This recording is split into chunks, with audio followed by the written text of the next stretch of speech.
Welcome to Shadowed Tales Archive. Tonight, we invite you to descend into darkness with a chilling anthology of horror stories, each one inspired by true events. This is episode 8. Let the nightmare begin. The silent floor? It had started in the farthest corner of my apartment, first as only the slightest hint of coppery red, before oozing from the ceiling and down the wall. I stumbled towards it, tripping over a laundry hamper and knocking it to the floor. It was funny looking, really. Against the yellowing wallpaper, it looked almost like a rookie's graffiti, still fresh and drying. I lifted a hand to touch it, but thought better of it. Up this close, the stench was overwhelming, like when the sink clogs and you pull out the stopper to find an enormous glob of hair. A smell mixed between bile and ammonia. A nauseous wave swept over me, attempting to pull up last week's dinner. In a panic, I ran to the window and was alarmed when it wouldn't open. Furiously, I scrambled to unlatch the lock and rattled it up for the first time in years. As I swallowed the tastiest air I've ever had, I could only think. At least I know where the smell is coming from now. 1 month ago had been a party for me. I'd gotten home early from my job mopping floors at a hospital, and had even had time to pick up a pizza on the way back. Now, I don't live in the best of areas, I'll admit, and whenever I pull into the unpainted parking space of my building, I always get that feeling that something bad might happen that day. The apartment's at least 200 years old, and it shows. From the chipped red bricks to the way it tilts slightly towards the top. The Queen gives a sense of both unreliability and experience. And I'm sure it's experienced a lot. I push through the front glass door, complete with a head-sized hole, and begin the solemn march to the 8th floor in my room, number 48. I say solemn march because that's what it is. I don't want to see or talk to anyone here, and that's best done by staring at the floor as I walk, my face suitably blank. The first person I come across seems to have the same idea. He's wearing cheap plaid over a greasy t-shirt, and doesn't even look my way as he slips into number 9. The Queen's nightly brothel, if I'm not mistaken. The Queen's a classy place. I cross up the stairs past a room that has smelled heavily of curry since I moved here. The same screaming rock, music playing like a theme song. The door is open, and I see a huddle of kids shooting up heroin or cocaine, or maybe even bleach mixed with water. Who cares? I certainly don't. The walls up here are covered with what could either be mud or human excrement, and I try my best to guide the bulky pizza box up the stairs without touching anything. I see old man, Mr. Harrow, wobbling up the steps ahead of me. He's got his veteran's cap on again, and he's humming some sort of oldie under his breath. I feel bad for him, I really do. It's hard to watch as his arms shake each time he releases the railing to climb up another step, his legs moving slowly with arthritis. Luckily, I'm on my floor now, so I won't have to wait 30 minutes before getting to my room. You having a party tonight, boy? His voice is raspy from smoking and muddled from time.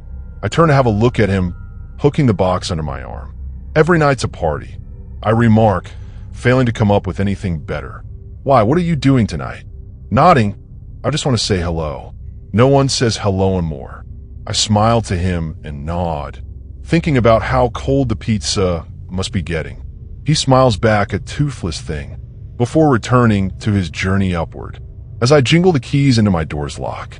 Inside, I smile when I see the pile of DVDs on the coffee table, the humming fridge with various appointments and magnets stuck to it, and the window overlooking the sleeping town. I'd survive another day. I throw the pizza down on the side of my mildew-streaked couch and turn on the TV. The television is older than Christ and doesn't have cable, but none of that matters. I put in my favorite television series, that 70s show, and begin the party with my best and only friends. My parents came for a visit 3 weeks later. The first thing they said when they walked in wasn't about how messy the room was. It wasn't about how I hadn't called them since last Christmas, or how they thought I could do better than this dump. They complained about the smell. I blushed and pointed at the sink full to the brim with soapy water and old dishes.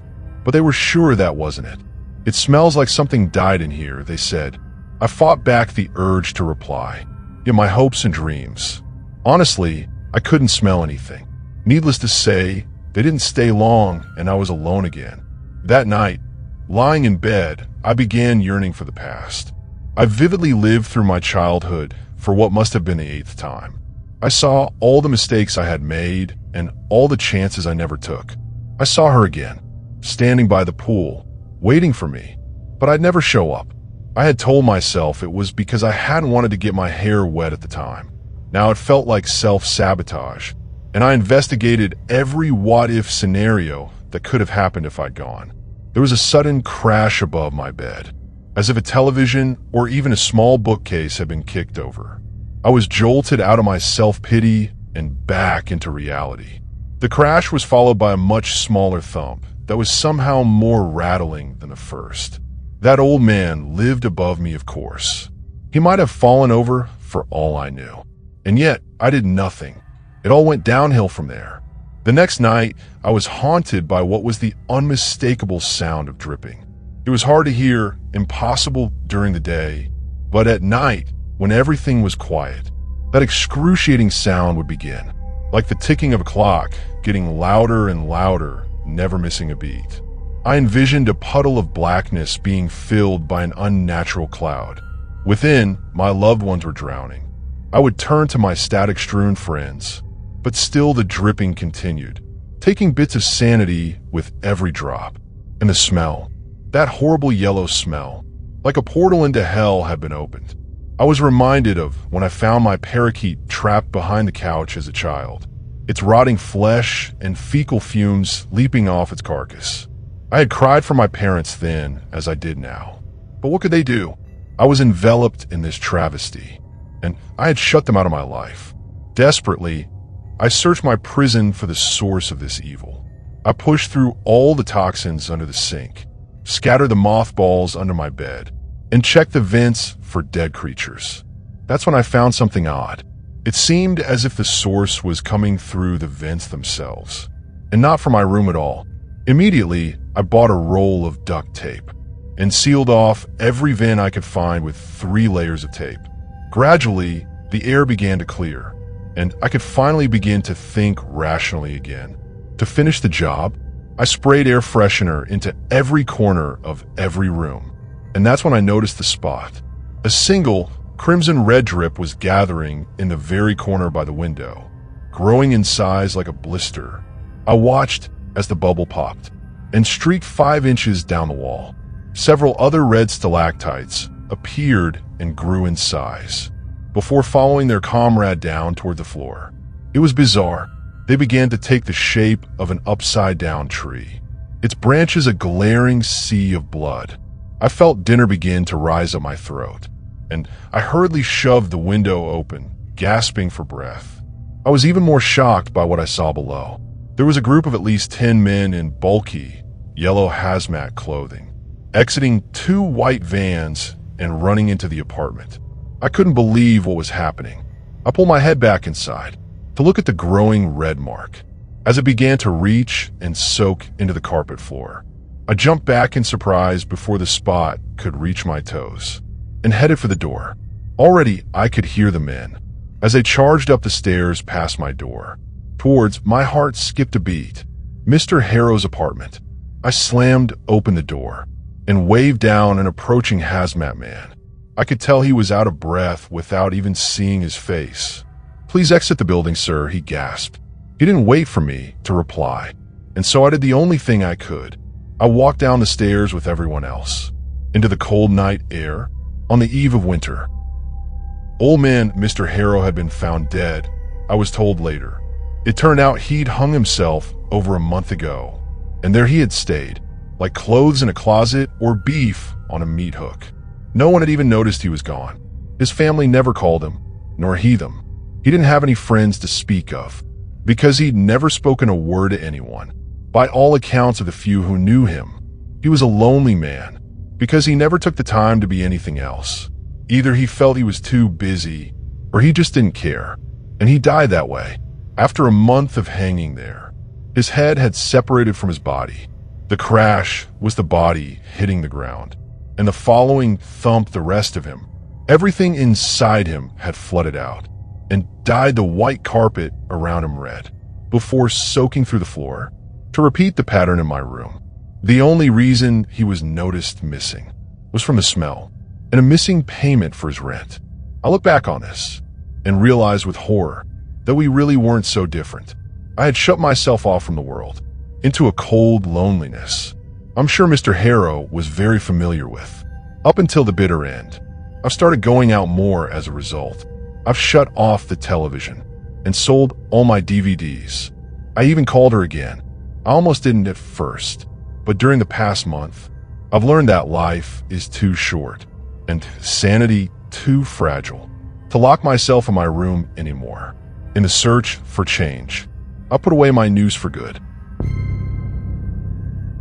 The memory cage. What is it that makes human beings so unique? No, really, what makes us so different from the other organisms roaming our planet?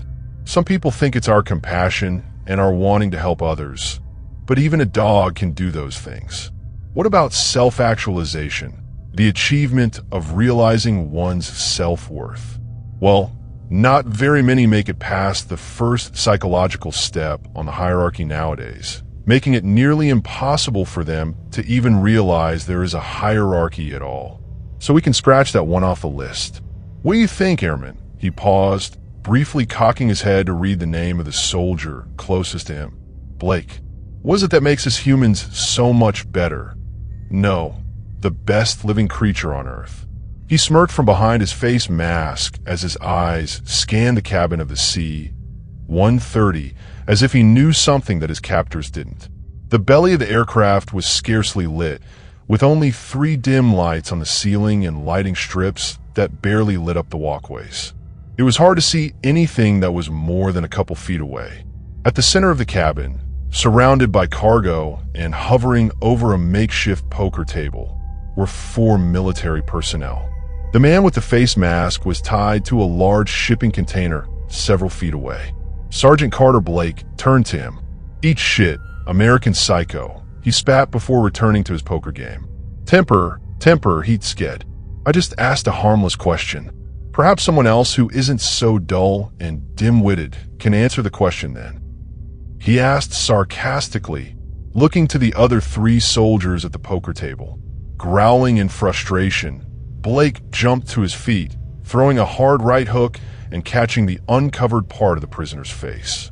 Anger, definitely not the answer I was looking for. He chuckled, spitting blood through his mask. For effort, though. That's enough, Blake, ordered the much larger man next to him. Did you even read his file? Marcus Vane, otherwise known as Mr. Hysteria. Please, Marcus interrupted. No need to be so formal, Lieutenant Red. Just call me Mr. Madness. Hysteria is too complex a word for the simpleton to understand. He stated matter-of-factly, nodding at Blake. He grinned widely, showing off his blood-stained teeth from behind his mask as Blake glared back at him. Long story short, Blake, Red continued, as if uninterrupted. This man somehow managed to convince 4 local cops to turn on and kill each other. He likes to toy with people and their emotions. So the more you act up, the more you feed into his ego and his plans. Don't forget about the chunk of land they found that he used for some weird science experiment. A woman chimed in. Oh, stop it. You're going to make me blush, Marcus stated in mock flattery. They did all the hard work. I just merely told them a few little white lies and some hard truths. He trailed off as something briefly caught his attention toward the cockpit of the aircraft. Returning his gaze to the table, he quickly switched focus to the other 2 soldiers. One stifled a laugh, and the other stared worriedly at him. Do you find how I killed 4 people amusing, Captain Kane? Judging by the terrified look on Dr. Nor's ugly mug, she is a bit unsettled now by this mission of yours. I just find it comical that you can maintain such an arrogant disposition after being strapped down and muzzled like a dog. All while you have the knowledge that once we land on American soil, you're as good as dead, Kane chuckled, followed by Blake and Red. Look at you, seeing the comedic side of things. Tell you what, if you can keep up that positive outlook of yours till the end of our flight, I will give you a gold star, Marcus joked. If you don't give me my gold star when we land, I'll make sure your death is slow and painful, Kane stated, matching Marcus's tone. You can check my right pocket if you don't believe me.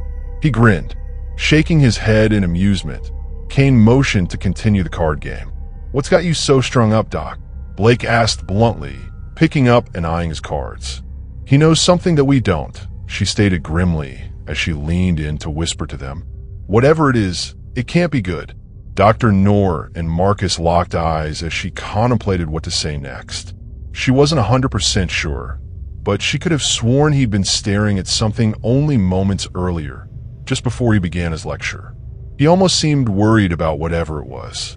Quit stalling and tell us, please, Blake demanded, getting impatient as she held up a finger to stop him from talking. What's your opinion on why humans are so unique? She questioned Marcus curiously. The human mind has always fascinated me. It is what sets us apart from everything else, in my opinion. It provides a firm foundation of morals, yet even the slightest crack can make it all come crashing down. Our imagination creates unlimited possibilities for us to act upon, till it reaches a point where we no longer can tell what is real or fake. It is our greatest enemy and yet our closest ally. Does that answer your question, Doctor? Creep, Kane grumbled. I thought he was going to try to escape, but she hesitated briefly before turning to Kane and continuing. There's a chance he's trying to warn us about something. You got that from his stupid rant? You may want to get your ears checked, Doc, Blake snickered. We're 20,000 feet in the air, Red pointed out. I doubt. Even if he wanted to, he could even come close to escaping. Not to mention that one of us, probably Blake, would put a bullet in him if he even so much as sneezed weird. Don't forget, we triple-checked to make sure everything was up and running before takeoff. We would know if anything was wrong with the aircraft, Kane stated. So, if I were to choose whether this guy had a heart or not, I'd take the latter. She sighed to herself, feeling a little less shaken. Reaching down to grab her cards, she froze, then twisted her head slowly to the right as she noticed a slight movement out of the corner of her eye. She was temporarily relieved when she saw a tarp atop a crate rustle slightly as the vents on the floor sent up silent gusts of air. Seeing how uneasy she was getting, Red tried to comfort her. Don't let madness over there get to you, Doc. Marcus cut him off, loudly whistling a tune that Dr. Noor recognized instantly as a Christmas song they'd been discussing minutes earlier. Do you hear what I hear? Please shut up before I curb stomp your testicles. Blake growled. Ignoring his outburst, Marcus whistled again, staring directly at the doctor, or so she thought at first, until she followed his gaze to her Kindle, which had been sitting on the table in front of her. She whispered the lyrics, "Do you see what I see?" from the old, creepy tune as it crept into her mind. She stared at her own reflection on the screen of the device. A split second later, she let out a bone-chilling screech and reached for her gun. After realizing the reflection wasn't her own, she snapped her head quickly toward the ceiling above them. And instantly, before anyone could react, the lights went out. As the other three shot up from their lawn chairs, the sound of plastic banging against metal rang out, but it was quickly drowned out by shouting and a sickening crunch noise. Immediately following the stomach-churning sound, the doctor's shouting ceased abruptly. Seconds later, the lights slowly returned, starting at a twinkle, then growing in brightness, as if a curtain was being lifted to reveal the first act of a play. All three men stood back to back, pistols raised and scanning the room for the immediate threat. Sitting across from them in her chair was Dr. Noor, her whole body seemingly sucked dry. She still remained in the seat, gazing up with her mouth ajar. Her eyes, looking like they had exploded in their sockets, began oozing blood that ran down her cheeks to the tips of her fingers, forming small pools of blood on the floor beneath her. Blake quickly turned away from his fallen comrade, getting sick behind the closest cargo bin. As Red shook his head in horror, Kane fell to his knees in disbelief. What could do such a thing?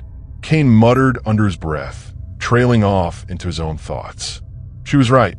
Well, sort of, Marcus stated smugly, raising his voice to get their attention. For the record, I would like to state I did not have an escape plan, but I do now. Blake quickly wiped the puke from his mouth before howling in rage as he stormed over to Marcus, putting his gun to his forehead. "You killed her, you sick fuck," he shouted in accusation, jabbing him with the muzzle of his gun. "How did you do it? Tell us," he demanded. "There is no physical way possible that he could have done something like this," Red stated pointedly. "Yeah, just like there is no possible way anyone could have gotten by security," Blake stated, trailing off as a new thought entered his mind. He quickly turned his gun onto Kane and Red. "Unless one of you is in this with him," he concluded, as Red and Kane both pointed their own weapons at him. "Don't do this, Blake," Kane said, dipping his gun down slightly. "You're playing right into this madman's hands. He wants us to turn against each other. Remember what he did to get where he is now." They stood like statues for a good minute before Blake lowered his weapon. Kane let out a long, weary sigh. "I'm sorry. I don't know what to think right now, especially with what just happened," Blake explained.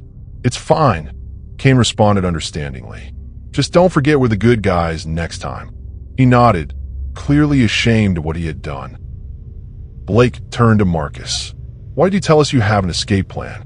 Is that true, or were you just trying to get our attention?" "So he does have a brain," Marcus smiled. "Allow me to answer your question with a question. You get one question, and then you need to convince all of us that you don't have a lackey stowed away in this aircraft. If you can't, or if you so much as make one more lame-ass comment, I'm blowing your damn brains out all over this cabin. Maybe even make your skull into a mug." "Got it?" Blake asked, his anger returning. "Fine. You had me at blow my brains out." He cackled briefly before clearing his throat, recomposing himself, and continuing.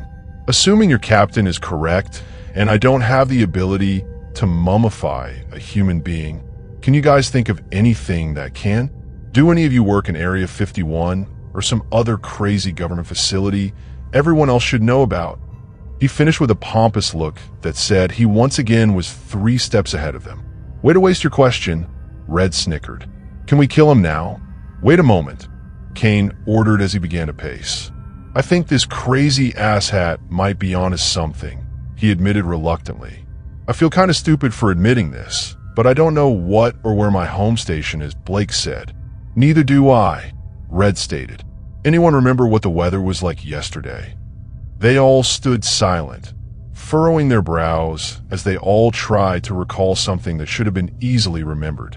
Blake's eyes widened as he finally comprehended the situation. "I can't believe it," Blake panicked. I can't recall anything. Where I'm from, my parents' dinner last night, let alone what base I was stationed at. No matter how much I try, I can't remember a thing before coming onto the plane anymore." "Me neither," Red added, shaking his head in confusion. Kane nodded to confirm that he couldn't remember either before they all turned to Marcus. "And you?" Kane asked. "Sadly, I have no recollection of any atrocities I may or may not have committed in the past. What a shame. Does this mean you'll cut me loose?" "I'll think about it," Kane stated, rolling his eyes. "Whatever just killed the doc and stole our memories is still here with us," Red pointed out, while tossing everyone a small flashlight from his go bag. "And there's nowhere for them to run. Let's just find this thing and kill." Before Red could finish his sentence, the aircraft jolted, causing Kane to lose his footing and drop his flashlight. He watched helplessly as it skidded across the floor, just as the cabin lights went out again. Red and Blake immediately turned on their lights and began scanning the room with their weapons raised. "Your light is over here," Marcus called from the darkness. "Underneath my foot. Just follow the sound of my soothing voice, Captain Kane." "Guys, give me some light, please," Kane ordered while feeling his way around the cabin. "Sorry," Blake apologized, shining the light in his direction. allowing Kane to catch a glimpse of the flashlight underneath Marcus's shoe. "Wow, I thought you were lying," Kane said, jogging over to him. "If you keep that new positive attitude, I may just start calling you Mr. Nice." He reached for the light. "On a scale of 1 to 10, how much do you trust me, Captain?" Marcus asked in mock curiosity. "I would say a strong 3, he answered sarcastically as he stood back up, facing his captive, "but only because you're tied up to a large crate." As Kane turned to leave, Marcus took advantage of the tiny amount of give in his ropes and pinned the captain's foot to the floor with his own. Kane stumbled briefly, pulling his gun out of the holster instinctively and pointing it at the convict as he regained his balance. Blake and Red both swore loudly as they too raised their weapons at Marcus, causing him to grunt and squint in pain as his face was blasted by their lights. "Before you shoot me, I want to make a confession," Marcus pleaded. "Go on." Kane motioned for the other two to keep their eyes open, setting down his pistol while he listened to what Marcus had to say. "I have an accomplice, and if you want to find him, tell the goon squad to check behind the large cargo bins stacked by the cockpit." Kane turned back to Blake and Red, both of whom shared shocked expressions, and gave them the okay to search. "Now, I'm going to ask again. How much do you trust me, Kane?" he asked, losing all traces of sarcasm and staring at him sincerely. Not even a little," he replied, thrown off by the change in tone. "What else are you not telling us? I will explain everything. But first, you need to do as I say." "Got it. Give me a reason why I should," he demanded. "You play with your victims' minds like it's some sick, twisted game. What makes this time any different?" Marcus's eyes darted to the other two soldiers as they slowly approached their destination. He let out a heavy sigh of defeat before speaking. "Honestly, I need you to survive this, Captain Kane. And in order for that to happen, I need you to listen to me.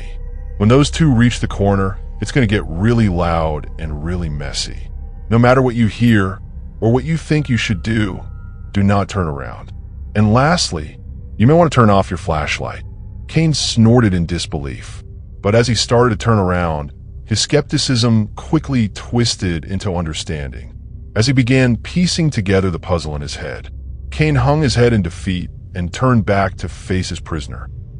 Not taking his eyes off the floor, Kane spoke softly to himself, as the guilt for what he was about to do devoured him. "Forgive me," he whispered as he flicked the switch on his light, allowing him and Marcus to once again be enveloped in darkness. "Come out slowly," Blake ordered, seeing what looked to be someone crouching behind stacked crates. "We have you surrounded." Blake glanced over Red, who gave him a reassuring nod as they crept cautiously forward. After taking only a few steps, their lights began to flicker. As the mystery figure slowly rose from its crouched position, Blake hastily smacked his light against his thigh, bringing it back up, only to illuminate an empty corner. He immediately began to panic, looking frantically around and in between cargo crates. A few seconds went by before he noticed Red's light was no longer visible around the corner. He swore at himself and the crew for being so careless in trusting Marcus. Pressing himself up against the nearest bin for cover, he cautiously made his way to the corner and contemplated his next move. Blake hadn't noticed at first, but as he tried to control his breathing and listen for any signs of movement, he immediately became aware of the horrifying fact that he couldn't hear anything at all. The hum of the engines, the rattling of containers, even his heartbeat, failed to impinge the silence that had taken hold of him. Taking a nervous gulp, his pulse racing, he readied himself to peer around the corner. After a brief delay, he pivoted with his gun raised, ready to take down the assailant. Before he could understand what was happening, an icy grip on his shoulder caused him to drop his light. He instinctively sidekicked his attacker, putting distance between them. Raising his pistol, he fired a single round into the darkness, right where he thought the attacker's head should be, and watched as their body went limp, crumbling to the floor. Letting out a weary sigh, he reached down and picked up his flashlight, shining it at the body. No, no, no, Blake stammered, nearly in tears as he fell to his knees beside Red. Why did you? He trailed off as he inspected his fallen comrade and found two gaping holes where his eyes should have been. He fell back on his hands, dropping his light once again, and scurried away from the body till his back was pressed firmly against the nearest wall. Succumbing to his fear and the horrific scene before him, he began shaking uncontrollably as his hearing slowly returned, and a female voice beckoned to him from the shadows. "Blake," it whispered. "No," he wailed desperately. "You're already dead. Just leave, please," he pleaded, as it began to hum the same tune Marcus had whistled earlier. His forearm began to ache as he held up his gun in the direction of Dr. Nor's voice. Sweat poured down his brow, and his shaking grew more aggressive. Once he saw the figure approach the edge of his bubble of light, stopping just far enough away so he couldn't make out any distinct details. It loomed over Red's corpse as it kneeled, and plunged what looked to be its hands into his skull with a sickening, wet crunch. Red's left hand, which had fallen into Blake's line of sight, quivered violently as his skin began to shrivel and mummify. Once the individual was done leeching off of Red's body, it slowly rose to its feet as it began to hum the same song, turning ever so slowly in Blake's direction. "Move any closer and I will shoot," he threatened, barely able to control the tremors that spread rapidly through his body. "Do you see what I see?" It sang just louder than a whisper, but enough for him to hear. As it drifted fully out of sight, Blake dropped his guard for no more than a second before the attacker came lunging out of the darkness. Kane cringed as a second gunshot echoed through the aircraft, but this time followed by Blake's muffled screams. Then, right on cue, the lights slowly crept back to life, putting the spotlight on the two remaining passengers as they both stood facing each other. Kane was the first to speak. "How long have you known?" he demanded. "I was never 100% sure, until Dr. Nor bit the dust." Marcus smirked. "You used her as bait. Well, I sure as hell wasn't about to test my theory on myself. But how did you come up with that theory in the first place?" "It was after your discussion about the different things that scared you as kids. I found it interesting that all of you had very similar childhoods, with parents who treated you like you were fragile. You were all homeschooled and had issues with blacking out." "Skip the psychobabble, please." Marcus let out an annoyed sigh. "Fine, I'll spare you the monologue and explain. While you four each spoke of something that scared you, I thought of something that frightened me as well. It was immediately following that one thought that I noticed the change." "What change?" "The thing that I thought would frighten me most. Forgetting everything that had happened before the plane. It was at that moment I realized, if what I had feared came to fruition, then it could happen for all of you as well. So I decided to test it out. I whistled the carol that used to scare Dr. Nor. I'm assuming Blake was afraid of the dark, and Red definitely seemed like he was terrified of being mummified. So what you're saying is we did this?" "Yes. We were all tools used to create our own personal Frankenstein." Marcus lowered his voice before continuing. "But before we take care of the monster, we need to take care of the one who is really responsible." "What do you mean?" "It's only us two left." "That's what they want us to think," he pointed out, clearly amused by some game he was playing. "I sent your boys in the direction of the cockpit for a reason. I had to test another theory and try to prove that there was someone possibly hiding out in the cockpit at the same time." Kane shook his head in disappointment for not realizing the possibility sooner. "It's all right, Captain. We can't all be as detail-oriented as..." He stopped as Kane pulled out his knife. Shaking nervously, Kane took 2 steps forward and silently began cutting at Marcus's restraints. As soon as the straps that held him hit the floor, Marcus pounced on Kane, completely catching him off guard. Marcus wrestled the knife from his grip and thrust it into his side. Kane let out a weak grunt upon contact and stumbled back slightly, as they both stared at each other with very different expressions. Marcus bore a huge triumphant grin, while Kane glared back in pain and betrayal. Sorry to let you down like that, Marcus started. But we can't both survive this. You told me. You needed me to live, Kane gasped between breaths, as he held the knife in place and fell to one knee.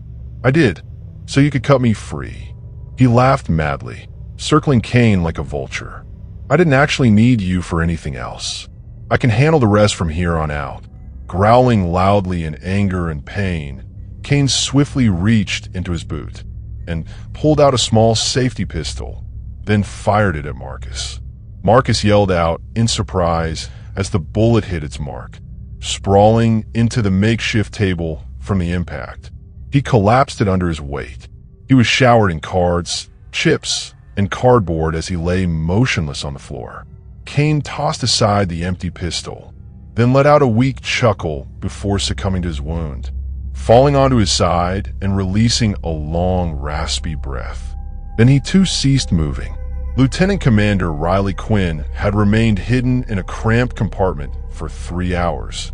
Coming out as soon as she knew the pilot, Captain Kane, was gone.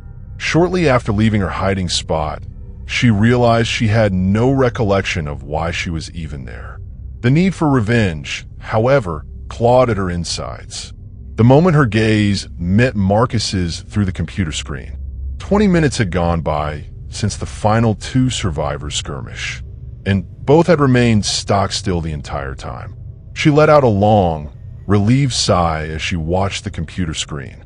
It's finally over. She stood up from the pilot's chair and unlocked the door leading out to the cabin. She paused for a moment before turning the handle. It was one thing to see the aftermath on a monitor, but in person, she shuddered at the thought. She wiggled her limbs in an attempt to recompose herself and opened the door. She stood in the doorway for a moment as her eyes adjusted to the dimly lit room. To her left, she saw 2 corpses that had seemingly been sucked dry. The one closest to her, however, had a bullet wound between his eyes. She cringed at the sight of the 2 soldiers, as she debated on whether she should feel guilty or not. I didn't even know them, she reasoned out loud, before continuing to the center of the cabin.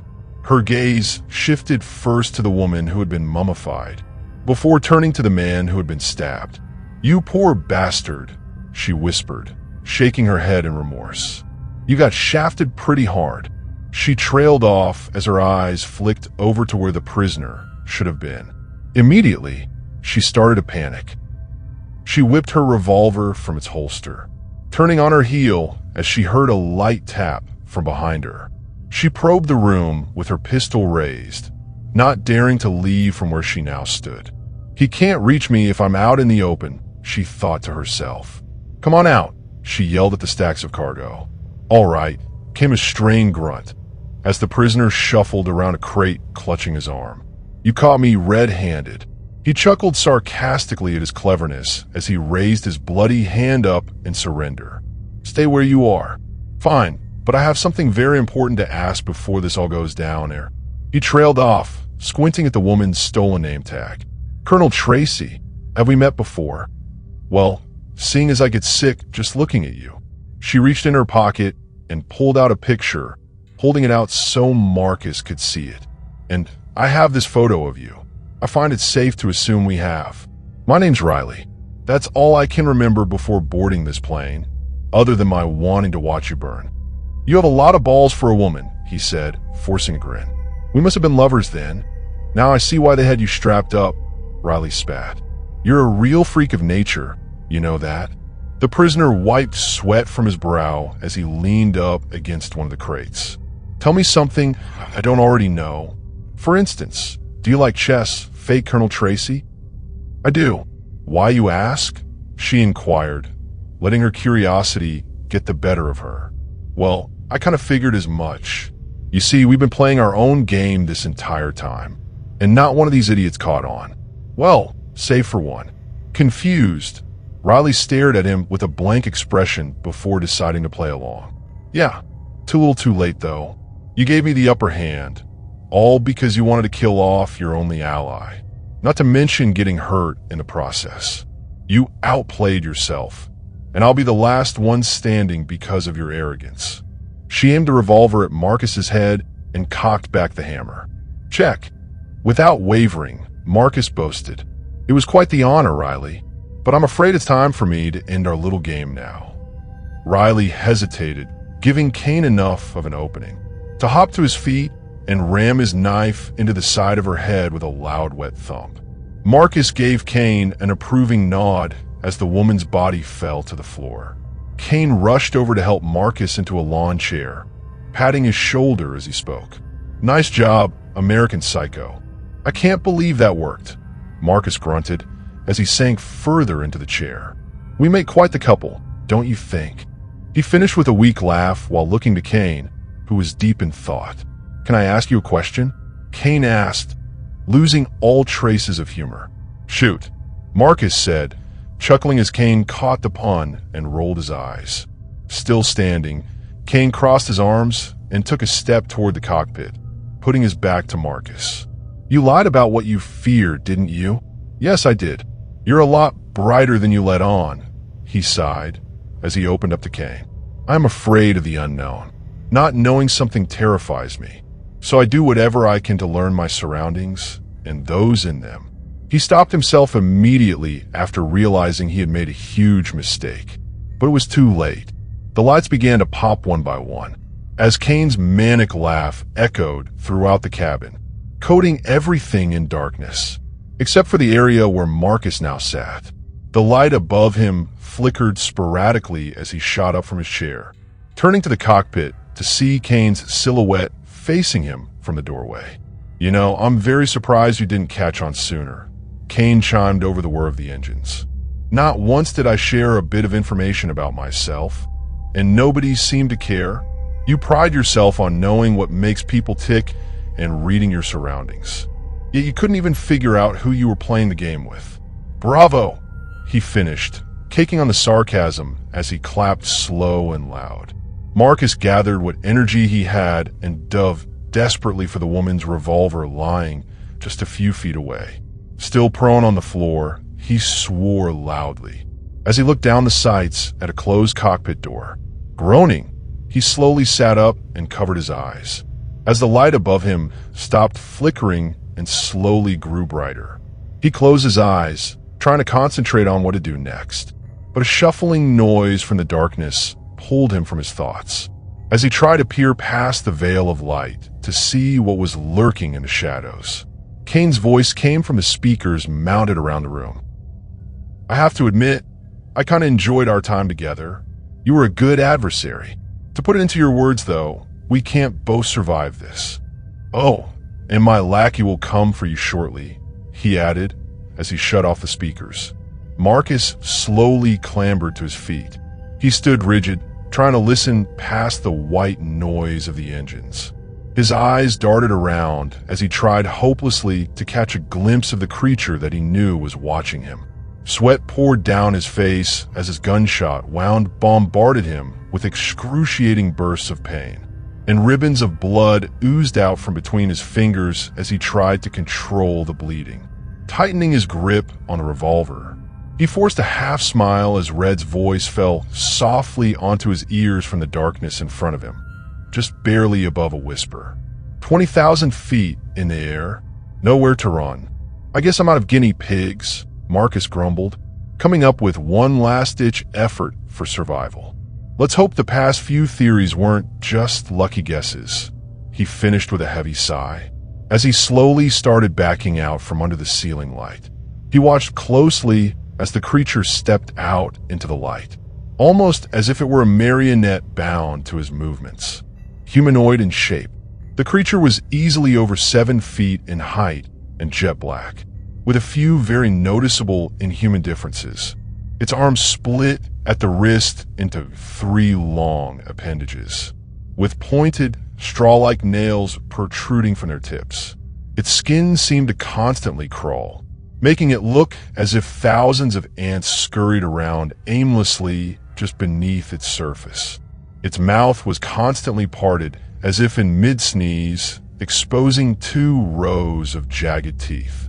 What Marcus found most disturbing were its eyes.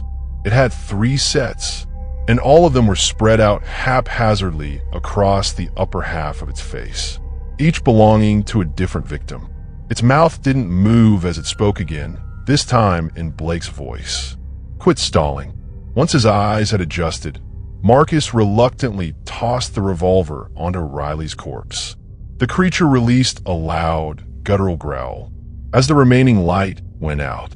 "Checkmate," he breathed to himself, just before letting out a blood-curdling scream. Douglas's eyelids fluttered as he slowly regained consciousness. After hearing the steady rhythm of his heart monitor off to his right, he let out a heavy sigh of relief. In any normal situation, this wouldn't be considered a good thing, he thought to himself. Waking up in a dimly lit hospital room, with tons of wires, nodes, and needles covering nearly every inch of his body, wasn't exactly heaven, but it was definitely better than the alternative. He shuddered, recalling what happened to everyone else on the plane. He pressed the call button on the little remote that lay next to him, not wanting to spend any more time alone in the dark than he needed. 30 seconds later, he heard someone enter the room. He flinched at the sudden loudness of the curtains being tugged open, and a doctor that he knew very well was revealed to him. "Before we get started, can you tell me your name, please?" the doctor asked, as two men and a woman in business attire trailed in after him. All four seemed to tense up in anticipation on how he would answer, each holding a pen to a clipboard as they waited. "My name is Douglas Kane," he stated. He watched as everyone seemed to loosen up as they jotted down notes. The doctor proceeded to ask him a series of questions, ranging from current events to memories of his childhood, while the other three checked his charts and vitals. It wasn't until the doctor gave them a reassuring nod to leave that they exited the room, all with positive expressions. "I want you to be honest with me," Douglas asked. "I can't help but realize how weak I'm feeling. Is this a side effect from the drugs? And is it going to be permanent?" The doctor cleared his throat. "Douglas, what you're experiencing is fatigue from lack of muscle use, not the after effects of the drug." "Come on, Emmett," he stated skeptically. "You can tell me if it's the drugs. I won't care if it is. Plus, do you really expect me to believe that being asleep for a week or so would make me this weak?" "That's the thing, Douglas. You've been asleep for 2 months. There were some miscalculations on how long it would be for the drug to take effect." He sighed, looking slightly ashamed. "Oh," Douglas grumbled, dreading the thought of physical therapy, though he decided against complaining after seeing the look of guilt on his friend's face. "I can live with some PT and the follow-ups, Emmett. Don't worry too much about that. It's a trial after all, and I signed up knowing the possible risks." Dr. Emmett Graves gave him a weak smile before continuing. "The good news is the trial seems to have been successful so far, according to your EEGs. It's also the first time I've talked to you without interruption from one of your split personalities." He trailed off, wiping away a stray tear. "What's wrong, Emmett? You seem a little off." "I'm so sorry to bug you with this, Douglas, but my son just passed away about a month ago." "My sincerest apologies, my friend," Douglas said, covering his mouth and staring at him sympathetically. He paused to let Emmett recompose before he continued. "If you don't mind me asking, what happened?" "He was killed by a drunk driver on his way to a friend's home after prom," he stated, shakily rubbing his chin to keep himself composed. "Several of his friends died too. Only one made it out alive, and he's in a coma." "Geez, Emmett," Douglas whispered, not knowing what else to say to comfort him. Getting back to the trial, the doctor said, switching back to his all-business tone, "I need to know in full detail what you went through while you were asleep. That way I can explain to you how the drug worked." For the next hour, Douglas went into full detail about his time on the aircraft and what he did to survive. When he was finished, Emmett sifted curiously through his notes. "It's amazing how complex a single drug can be," Douglas stated. "When it couldn't find any personalities, it used everyone's fear to provoke them into revealing an approximate location. From there, once they tried to defend themselves, it would find a precise position. In other words, once a person realized they had a weapon, they always sought to confront the creature. so I subtly set down my gun. Then I disposed of my knife by pretending to lose it to Marcus and used my safety pistol on him. It would have been weird to just hand over my weapons to the prisoner, the only person who didn't have a weapon. Now you understand why this trial was so risky, Emmett sighed. First, there were the complications of putting you into a medically induced coma, and we had no way of knowing what kind of scenario your mind would create in order to cope with the loss of each separate personality. To top it all off, there was apparently a chance the drug could have mistaken you for one of the other personalities and allowed one of them to take over. You were very fortunate to catch on to what it was this creature was after and use it to your advantage. To be honest, I was more afraid of the prisoner than I was of the creature. For a moment, I thought he knew what was actually going on, Douglas admitted. That was something else I wanted to address. The Marcus Vane personality you mentioned never showed up in any tests, notes, or witness statements in the past. In other words, he never existed up until now. Could that explain why he was our prisoner? Douglas asked. It would definitely explain that, yes. Subconsciously, you could have known he was there and was a threat, but we can't know for sure now that he's gone. My theory, though, is that he remained hidden for so long because of the complexity and crowding of your mind, Emmett added. Your situation was so tough because you had so many beings in your head. It was hard to determine which one was the real you. Your mind needed to find a very complex way of coping with such a huge loss, and it definitely paid. He was cut off by his pager. Immediately, the color drained from his face as he stared at the 911 page. Is everything all right? Douglas prodded. Yeah, he mumbled. It's actually good news. My son's friend just woke up from his coma. I'll be back to check on you in a few minutes. If you need anything, just hit the call button, he finished, darting out of the room. Douglas sat in silence for a few minutes before a smile slowly played across his face. He had finally done it. He was finally free. No more blackouts or disturbed looks from his so-called family or friends. It was all over. As he raised his arm in triumph, he felt something crinkle against his right pec. He looked down, noticing there was a small pocket on his hospital gown. He reached in curiously and pulled out what looked to be a small piece of paper, about 4 inches by 4 inches and blank, until he flipped it around. There on the other side of the little white sheet was a sticker, a gold star, and written on it was this message. As promised. Love, Marcus. P.S. I'm still here. Screaming in terror, he frantically began to smash the call button. When nobody came, he flung himself out of bed and instantly regretted doing so as he collapsed to the floor, barely able to carry his own weight. He ripped off all his wires and carefully removed his IVs. As he sat up, growling in frustration, Emmett, he screamed desperately as he slowly clambered to his feet using the railing of the bed. Looking around, he found a set of crutches and used them to slowly make his way out of the room. When he entered the hallway, he noticed something very strange. The nurse's station right across from his room was completely empty.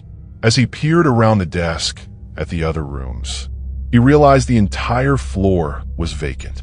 He had just opened his mouth to call out for help when one of the phones on the desk rang, echoing throughout the empty floor, not letting it ring more than once. Douglas shoved the phone to his ear, speaking frantically. Hello, is someone there? I need to speak to Emmett. Kane, there is no Emmett. Marcus's voice drifted coolly out of the earpiece. I know I'm the last person you want to hear, but you need to listen to me. How are you here in the hospital? I thought you were only in my head, he stammered. I will explain that later. I can't talk too much right now. He paused briefly before continuing. There is something really wrong with this place. You need to leave now. Douglas hastily smashed the phone onto the receiver, standing frighteningly still as he contemplated his next move. This doesn't make any sense, he seethed to himself, smacking one of his crutches against the closest desk. In the silence that followed, he was able to make out a noise coming from the only other room with an open door, and he watched as a teenager came scrambling through the doorway. barely keeping his balance as his legs trembled beneath his weight. Douglas stared in bewilderment as the kid propped himself up on a desk across the room, fumbling with his cell phone in an attempt to silence the alarm that seemed to be increasing in intensity. After he finally shut off the alarm, his eyes darted around the large room till he caught sight of Douglas. "Hey, old dude, I heard you talking a moment ago. Is there anyone else with you?" he asked hurriedly. Slightly offended by his tone, Douglas pretended to look around before answering. "I guess not. I need one of your crutches, please. I can barely walk, and we need to get out of here." He was cut off by the sound of glass shattering, as the overhead lights from down the hall exploded, scattering shards across the tile floor in every direction. From the darkness drifted the all-too-familiar voice of Dr. Noor, her ghostly whisper resounding off the walls around them as she sang, "Do you see what I see? What in the name of all that is good is that?" The kid asked, panicking as he turned to Douglas for an answer. "You don't want to know?" Douglas muttered, as he stared helplessly at the darkness that concealed the creature from the plane. Another set of lights blew up as a pitch-black foot stepped into the light, covering another section of the hallway with a smoky black veil. Douglas swore loudly as he came to his senses and rushed over to the kid. He threw him one of his crutches while extending his hand to help support his other side as they both began to limp in the opposite direction of the creature. "What are we going to do?" the kid panted, as the lights began to detonate at a faster pace. They both stopped and turned around. His question was answered as an elevator they had just passed chimed and slowly opened its doors, the darkness only a few feet away. "Move!" Douglas grunted, and they both charged with everything they had. Once they were in front of the elevator, the lights above them exploded, raining down sparks and glass. Douglas shoved the boy in first, which caused him to lose his balance and fall just inside the doors. The creature chuckled in Blake's voice as Douglas clawed his way further into the elevator and turned. As the doors shut behind him, he screamed internally as he caught a glimpse of the creature's face grinning down at him before it was replaced by his own reflection on the silver doors of the elevator. "Now we can get the hell out of here," he gasped as he turned to the kid. "What's your name?" "My name's Ethan, and I don't think we're home free just yet," he stammered, pointing to a sign hanging up in the center of the elevator which read, "Game 2, with a list of rules written below it. Beyond the veil. When I was a kid, I had this recurring nightmare that always preceded the death of a loved one. It wasn't quite a premonition. I didn't know who was going to die, how they would die, or when, only that it would be within the next few days to a week. I had the dream a few times before I figured out the link between the dream and the deaths. These were ordinary deaths. Elderly relatives, my grandfather's terminal cancer, my aunt who lost a child during preterm labor. I grieved for each lost loved one. The dream was short. It took place in this massive white room, so big that I couldn't see the walls. Maybe there weren't any walls. It was like I was looking through a rip in reality.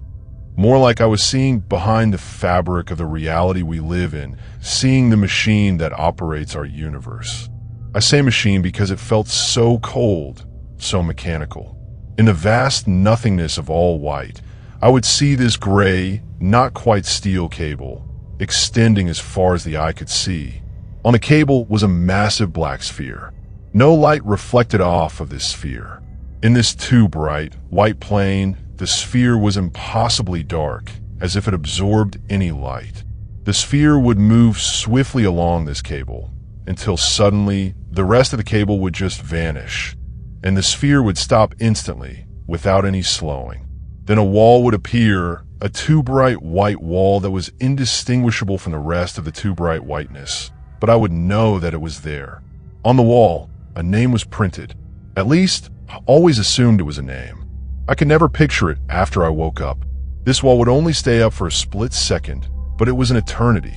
Everything around me would evaporate, and I'd have this feeling in my entire body that was a combination of pure weightlessness, the feeling you get when you're about to fall in utter, consuming dread, In that split second, someone ended.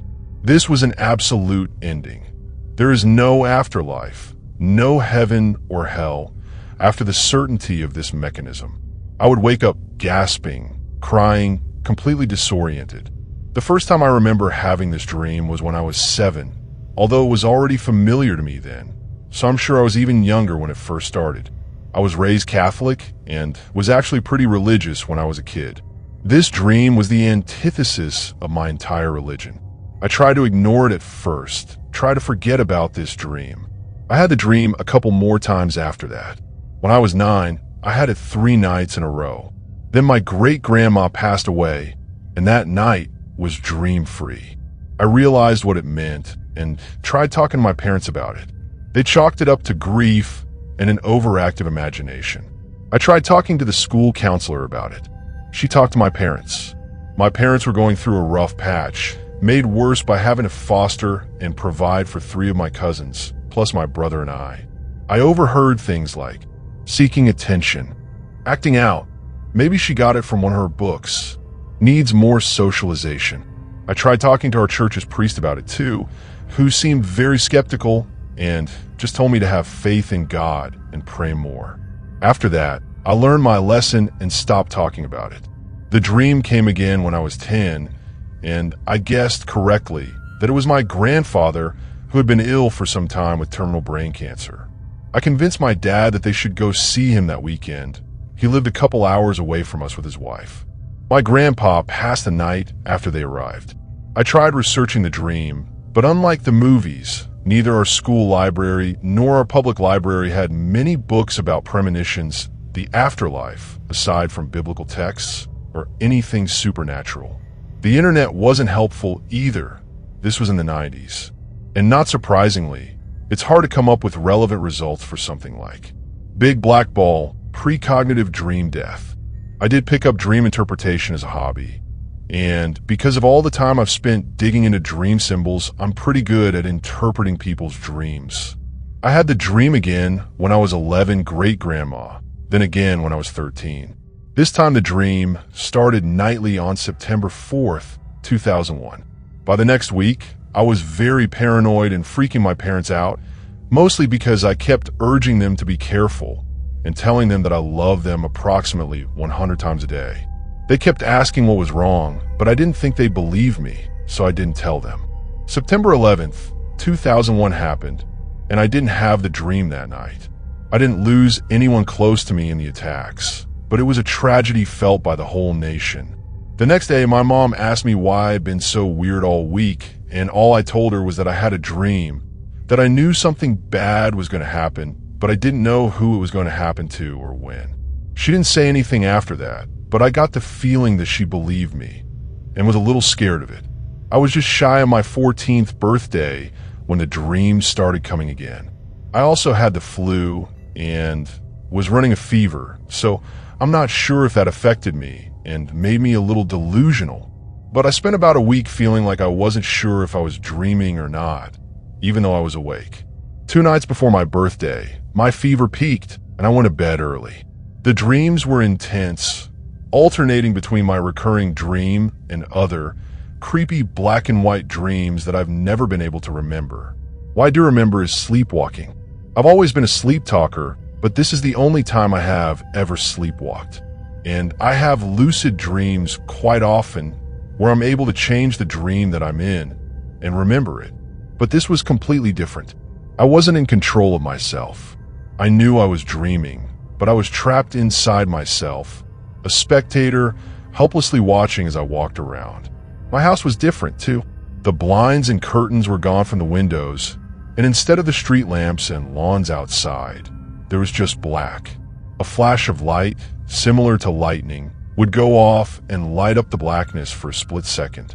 But there was no ground, nothing to light up. The inside of the house was stripped bare, down to just the beds. No other furniture, no clothes, toys, towels, anything else that you normally see lying around a house. Everything was black and white, except the people, my family. I walked around in my sleep, not in control, but fully aware of what was going on, checking on all of my family members to see if they were alive. Once I had checked on all of them, I looked out this big window at the landing of the stairs. And when the lightning-like flash went off, I glimpsed the familiar cable and giant sphere in the distance. I felt this cold, unforgiving, omnipotent presence behind me at the bottom of the stairs, and I knew that I had been found, something new that I had seen behind the curtain, had seen the mechanics operating our world, and it was here to fix that problem. I turned to face it. The next thing I knew, it was morning. The sun was shining through the blinds of my bedroom window. The birds were chirping outside. I'm not being dramatic. I remember this very clearly. And I was lying in bed. I felt great. My fever was gone, and the flu that had me in bed for a week had disappeared overnight. It was a beautiful morning, the stuff of fairy tales minus the singing birds and animals that help with chores. And I was utterly confused by it, because it seemed like a second ago I had been nearly face to face with something that didn't want me peeking behind that rip in reality. I was still filled with such dread, and I rushed downstairs to find my mom to ask if everyone was okay. Now that I think about it, I should probably apologize to my mom for that morning, because I'm sure I scared the hell out of her. The day before, I was so sick that I couldn't keep any food down, and I had to alternate Tylenol and ibuprofen just to keep my fever below 104. Then that morning, I was running around, looking much better, except I was obviously scared and asking if everyone was okay. Everyone was fine. Everything was fine. But someone was still going to die, and I had no idea who. I spent the day frustrated and scared because I was powerless to stop whatever was going to happen. And even though that presence was gone, there's not really a guarantee when it comes to forces that are far beyond mortal comprehension. I try not to think about the sleepwalking. I was in no way ready to begin to wonder what happened there. No dreams that night. I slept great, but I awoke with a heavy heart because I knew what it meant. It was my birthday, but I was not celebrating. Around 5 p.m. that day, my mom came into my room and sat on my bed by me. She was trying to hold back sobs as she told me that a friend of mine was in his parents' van, with his dad driving, his mom in the front seat, and his sister sitting next to him, heading into town the night before. For some reason, they think maybe an animal ran into the road. The van swerved and went off the side of the road, flipped upside down, and landed in the river.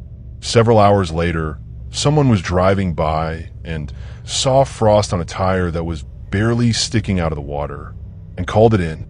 The family had all drowned. It took me years to find an uneasy peace with what had happened. I felt such guilt, like I could have prevented it, like I could have stopped any of it. Losing my friend and his family was devastating to me. They were wonderful people, and although my friend and I were young, we could have been more than just friends eventually. I never had the dream again. I've tried again and again to make some sense out of it, but I've never really found anything close to what I experienced. I know I didn't cause any of these deaths, that I was just someone who, either by chance or for an unknown reason, saw through this immersive illusion we call reality, and got a glimpse into the mechanism behind it. I don't feel like I was punished by the presence I felt. I think it simply closed up that rift that I was seeing through. I still don't understand any of it. I don't think we are able to understand. We just aren't meant to. And that was tonight's tale from the Shadowed Tales archive.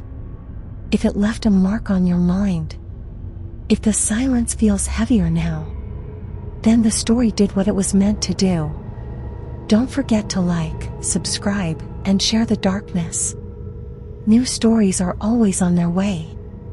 Until then, keep the lights low and the doors locked.